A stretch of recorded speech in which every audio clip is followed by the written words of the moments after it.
चारों ओर समर्थकों की भारी भीड़ के बीच समाजवादी पार्टी के अध्यक्ष अखिलेश यादव गेट फांदकर एंट्री की कोशिश क्यों कर रहे हैं, इसे समझने से पहले एक बार वीडियो को सिलसिलेवार तरीके से देख लेते हैं।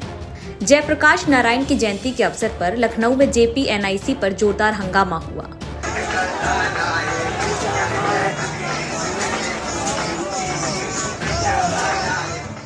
सपा अध्यक्ष अखिलेश यादव पार्टी कार्यकर्ताओं के साथ माल्यार्पण करने के लिए Jayaprakash Narayan international convention centre पहुंचे, लेकिन इससे पहले ही LDA ने JPNIC के मेन गेट पर ताला जड़ दिया।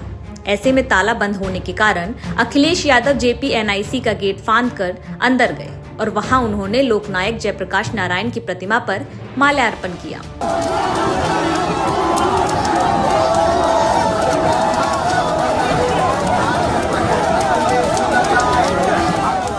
बताया जा रहा है कि LDA ने देर शाम ही गेट पर ताला लगा दिया था।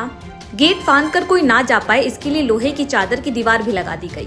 LDA ने सुरक्षा कारणों की वजह से अखिलेश को JPNIC में जयप्रकाश नारायण की प्रतिमा पर माल्यार्पण कार्यक्रम की अनुमति नहीं दी थी।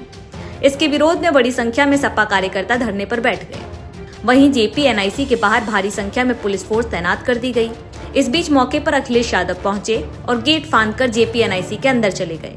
अफरा तफरी के माहौल के बीच लखनऊ का सियासी पारा अब हाई हो गया है।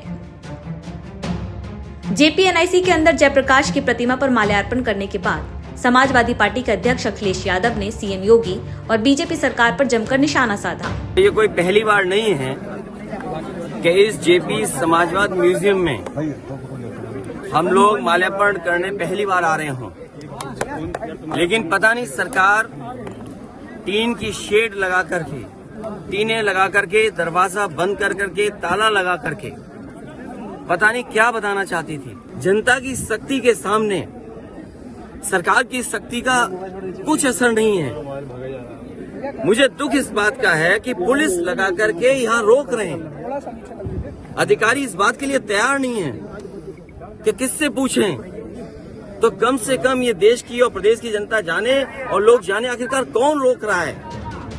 JPNIC को लेकर BJP और समाजवादी पार्टी में तकरार। JPNIC को लेकर समाजवादी पार्टी और मौजूदा उत्तर प्रदेश की सरकार में 2017 से ही विवाद चल रहा है। JPNIC अखिलेश सरकार का ड्रीम प्रोजेक्ट था, लेकिन भारतीय जनता पार्टी की सरकार आने के बाद इस प्रोजेक्ट को रोक दिया गया। इस प्रोजेक्ट पर सरकार ने कई आरोप भी लगाए हैं और अब इसे लेकर विवाद फिर शुरू हो गया है।